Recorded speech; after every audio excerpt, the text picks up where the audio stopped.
ನ ಚ ದೈವಕೃತೋ ಮಾರ್ಗಃ ಶಕ್ಯೋ ಭೂತೇನ ಕೇನಚಿತ್ ಘಟತಾಪಿ ಚಿರಂ ಕಾಲಂ ನಿಯಂತುಮಿತಿ ಮೇ ಮತಿಃ. ಇದು ಸ್ತ್ರೀ ಪರ್ವದ ಸಾರಾಂಶವನ್ನು ನೋಡುವ ಭಾಗ.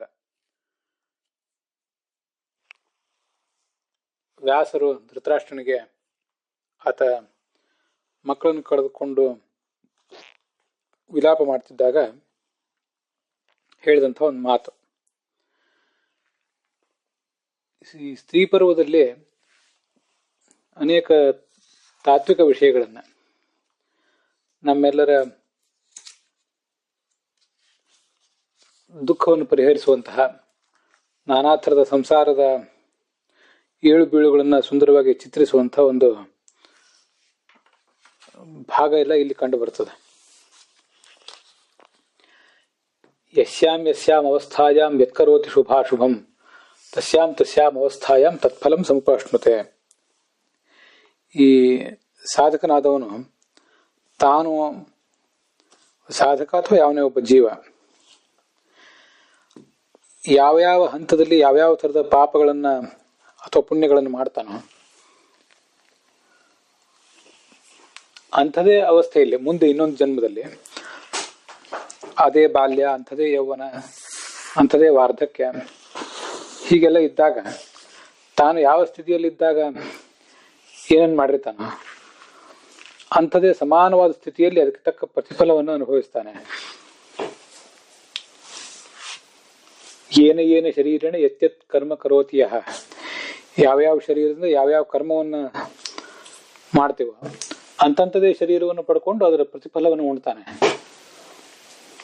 ಶುಭೇನ ಕರ್ಮಣ ಸೌಖ್ಯಂ, ಶುಭ ಕರ್ಮದಿಂದ ಸುಖ ಮತ್ತು ಪಾಪ ಕರ್ಮದಿಂದ ದುಃಖ. ಇದೆಲ್ಲ ವಿದುರ ಧೃತರಾಷ್ಟ್ರನಿಗೆ ಹೇಳುವಂತ ಕೆಲವು ಮಾತುಗಳು. ಅಲ್ಲೊಂದು ಅಧ್ಯಾಯದಲ್ಲಿ ಇಡೀ ಈ ಸಂಸಾರವನ್ನು, ಜಗತ್ತನ್ನ ಅರಣ್ಯ ಎಂಬುದಾಗಿ ವರ್ಣಿಸಿದಂತಹ ಭಾಗ ಬರ್ತದೆ. ದೊಡ್ಡ ಅರಣ್ಯ, ಆ ಅರಣ್ಯದಲ್ಲೊಂದು ಬಾವಿ, ಆ ಬಾವಿಯಲ್ಲಿ ಒಂದು ವೃಕ್ಷದ ಬೇರು ಜೋತಾಡ್ತಿದೆ. ಅದಕ್ಕೊಬ್ಬ ಮನುಷ್ಯ ಜೋತು ಬಿದ್ದು ಯಾವುದೇ ಕ್ಷಣದಲ್ಲಿ ಬಾವಿಯ ಪ್ರಪಾತಕ್ಕೆ ಹೋಗಿ ಬೀಳುವಂತ ಅಪಾಯವನ್ನ ಎದುರಿಸ್ತಾ ಇದ್ದಾನೆ.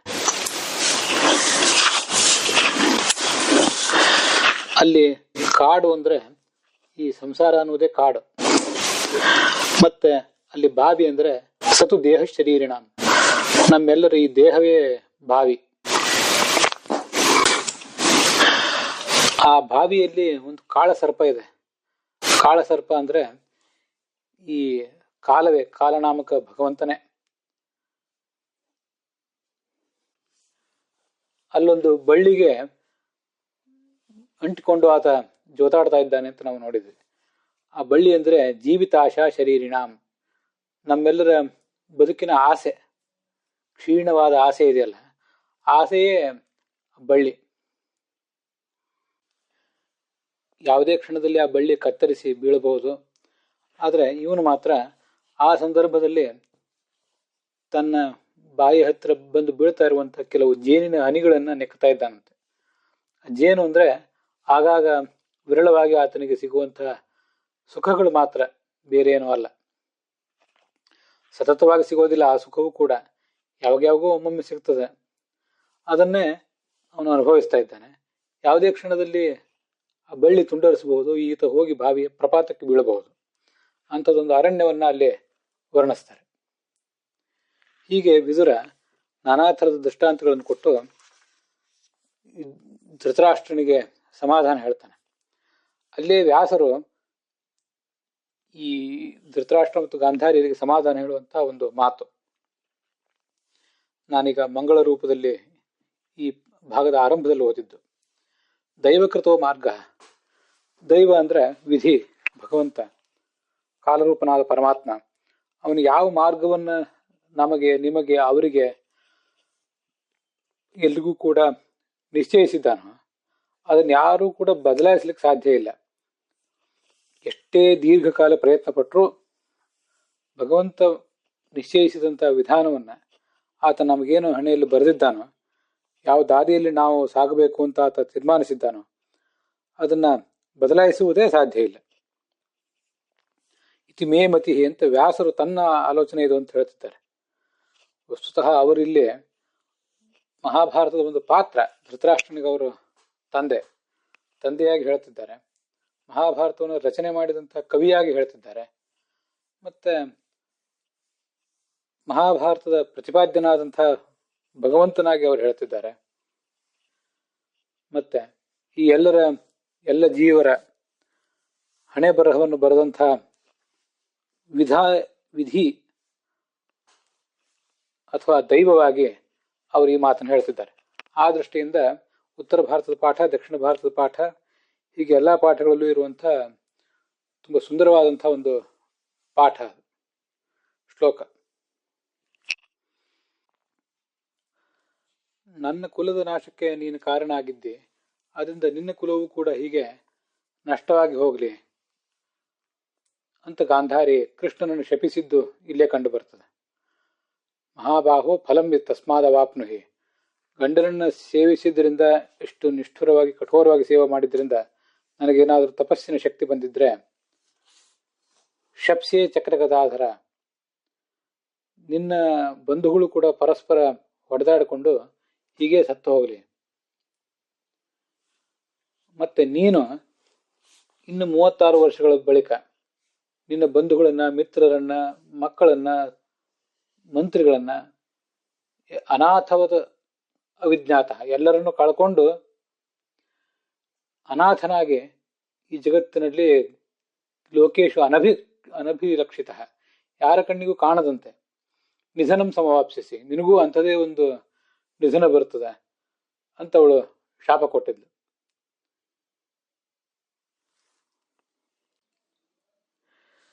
ಈ ಭಾಗವನ್ನೆಲ್ಲ ನೋಡಿದಾಗ ಜೀವನ ಎಷ್ಟು ನಶ್ವರ, ಇಲ್ಲಿ ಭಗವಂತನೇ ಒಂದು ಪಾತ್ರವಾಗಿ ಹುಟ್ಟಿ ಬಂದರೂ ಕೂಡ ಆ ಜೀವನದ ನಶ್ವರತ್ವದ ಪ್ರದರ್ಶನಕ್ಕೆ ವ್ಯತಿರಿಕ್ತವಾಗಿ ಅವನು ಏನೂ ಕೂಡ ನಡ್ಕೊಳ್ಳೋದಿಲ್ಲ. 11,77,189 ಜನ ಮಕ್ಕಳು ಆತನಿಗಿದ್ರು. ಇವನು ಜಗತ್ತನ್ನು ಬಿಟ್ಟು ಹೋಗುವಾಗ ಗಾಂಧಾರಿ ಹೇಳಿದಂತೆ ಅವ್ರು ಯಾರೂ ಜೊತೆಗಿರ್ಲಿಲ್ಲ. ಅದೆಷ್ಟೋ ಜನ ಪ್ರೇಯಸಿಯರಿದ್ರು, 16,108 ಜನ ಪತ್ನಿಯರಿದ್ರು. ಪ್ರೇಯಸಿಯರ ಸಂಖ್ಯೆಗಂತೂ ಲೆಕ್ಕವೇ ಇರಲಿಲ್ಲ. ಈತ ಎಲ್ಲಿಯಾದರೂ ವೃಂದಾವನ ಮಥುರೆಗಳಲ್ಲಿ ಕೂತ್ಕೋಬೇಕು, ನೆಲದ ಮೇಲೆ ಕೂತ್ಕೊಳ್ಲಿಕ್ಕೆ ಹೊರಟ್ರೆ ಆತನಿಗೆ ತಮ್ಮ ಮೇಲ್ವಸ್ತ್ರವನ್ನು ಹೊದಿಸಿ, ಮೇಲ್ವಸ್ತ್ರವನ್ನು ನೆಲಕ್ಕೆ ಹಾಸಿ ಅದ್ರ ಮೇಲೆ ಕೂಡಿಸ್ತಿದ್ರು ಆ ಗೋಪಸ್ತ್ರೀಯರು ಈ ಕೃಷ್ಣನನ್ನು. ಅಂಥವನು ಈಗ ಏಕಾಂಗಿಯಾಗಿ ಗಾಂಧಾರಿ ಹೇಳಿದಂತೆ ಆತ ಅಲ್ಲಿಂದ ಹೋಗುವಾಗ ಯಾರೂ ಆತನನ್ನು ಗಮನಿಸಲಿಲ್ಲ. ಪ್ರೇಯಸಿಯರು, ಪತ್ನಿಯರು, ಬಂಧುಗಳು, ಮಿತ್ರರು, ಭಕ್ತರು ಯಾರೂ ಗಮನಿಸಲಿಲ್ಲ. ಅಂಥದ್ದೊಂದು ಅನಾಥವಾದ, ನಮ್ಮ ದೃಷ್ಟಿಯಲ್ಲಿ ಅನಾಥ ಅದು, ಅವನಿಗೆ ಯಾರು ನಾಥರಿಲ್ಲ, ಬೇಕಾಗೇ ಇಲ್ಲ ಅವನಿಗೆ ನಾಥರು. ಅಂಥದೊಂದು ಅಂಥದೊಂದು ಅಂತವನ್ನು ಆತ ಕಾಣಬೇಕಾಯ್ತು. ನಿಮ್ಮಂತೆ ದುಃಖದಿಂದ ಶರೀರವನ್ನು ಬಿಟ್ಟು ಹೋಗ್ಲಿಲ್ಲ. ಸಮಾಧಾನ ಚಿತ್ತನಾಗಿ ಅವನು ಈ ಭೌತಿಕ ಶರೀರವನ್ನು ಅಲ್ಲಿ ತೋರುವಂತೆ ಮಾಡಿ ಬಿಟ್ಟು ಹೋದ. ಆದ್ರೆ ಗಾಂಧಾರಿ ಶಾಪದಂತೆ ಅದಾಯ್ತು. ಆದ್ರೆ ಅವನು ಹೇಳಿದ, ಇದೆಲ್ಲವೂ ಹೀಗೆ ಆಗಬೇಕು, ದೈವಾದೇವ ವಿನಶ್ಯಂತಿ, ಎಲ್ಲ ನಮ್ಮ ಎದುಗಳು ಕೂಡ ನಾಶ ಆಗುವುದು ದೈವದ ಅಧೀನ ಆಗಿಯೇ. ಆದರೆ ನೀನು ಆ ಶಾಪವನ್ನು ಕೊಟ್ಟು ಅದಕ್ಕೊಂದು ನಿಮಿತ್ತಳಾಗಿದ್ದೆ ಅಂತ ಶಾಪವನ್ನು ಅವನು ಸ್ವೀಕಾರ ಮಾಡಿದ ಕೃಷ್ಣ. ಇದು ತುಂಬಾ ಅದ್ಭುತವಾದ ಸಂಗತಿ, ಜೀವನದ ಇತಿಮಿತಿಗಳನ್ನ ತೋರಿಸ್ತದೆ ನಮಗೆ.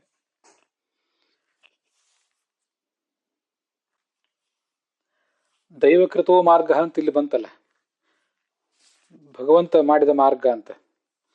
ಭಗವಂತ ಮಾಡಿದ ಮಾರ್ಗ ಅಂದ್ರೆ ನಮಗೆ, ನಿಮಗೆ, ಅವರಿಗೆ, ಮತ್ತಾರೋ ಒಬ್ಬರಿಗೆ, ಚತುರ್ಮುಖನಿಂದ ತೊಡಗಿ ಉಳಿದೆಲ್ಲ ಜೀವರಿಗೆ ಭಗವಂತ ಮಾಡಿದ ಮಾರ್ಗ ಅಂತ ಇಷ್ಟೇ ಅರ್ಥ ಅಲ್ಲ. ತನಗಾಗಿ ತಾನು ಮಾಡಿಕೊಂಡ ಮಾರ್ಗ. ಯಾವ ಮಾರ್ಗದಿಂದ ತಾನು ಹುಟ್ಟಿ ಬರಬೇಕು, ಯಾವ ಮಾರ್ಗದಿಂದ ಈ ಜಗತ್ತನ್ನು ತಾನು ಬಿಟ್ಟು ಹೋಗಬೇಕು ಅಂತ ಆತ ಏನು ಆಲೋಚನೆ ಮಾಡಿದ್ದಿದೆಯಲ್ಲ, ಅದೇ ದೈವಕೃತ ಮಾರ್ಗ. ನಮ್ಮ ಹಣೆಯ ಬರಹವನ್ನು ಅವನು ಬರೆಯುವುದು ಮಾತ್ರ ಅಲ್ಲ, ತಾನೇ ಈ ಜಗತ್ತಿನಲ್ಲಿ ಹೇಗೆ ಇರಬೇಕು ಅಂತನ್ನುವುದನ್ನು ಅವನು ತಾನೇ ಬರ್ಕೊಂಡಿದ್ದಾನೆ. ಅದನ್ನ ಬೇರೆ ಯಾರು ಬದಲಾಯಿಸುವುದು ಸಾಧ್ಯ ಇಲ್ಲ. ಬೇರೆ ಯಾರು ಬದಲಾಯಿಸುವುದು ಆ ಭಗವಂತನಿಗೆ ಅಪೇಕ್ಷಿತವೂ ಅಲ್ಲ. ಅದರಿಂದ ದೈವಕೃತ ಮಾರ್ಗ ಅಂದ್ರೆ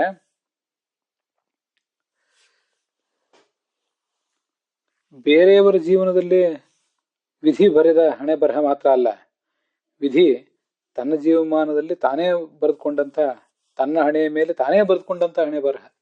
ತುಂಬಾ ಅದ್ಭುತವಾದ ಮಾತಿದು. ಅದಕ್ಕಾಗಿ ಈ ಶ್ಲೋಕವನ್ನ ಎಲ್ಲೂ ಪ್ರಕ್ಷೇಪದಲ್ಲಿ ಅವಲೇಶ ಇಲ್ಲದೆ ಇರುವಂತಹ ಎರಡೂ ಉತ್ತರ ದಕ್ಷಿಣ ಭಾರತದ ಪಾಠಗಳಲ್ಲಿ ಇರುವಂತಹ ಶ್ಲೋಕ. ಅದನ್ನ ಇಲ್ಲಿ ನಾನು ಹೇಳುವ ಪ್ರಯತ್ನ ಮಾಡಿದ್ದೇನೆ.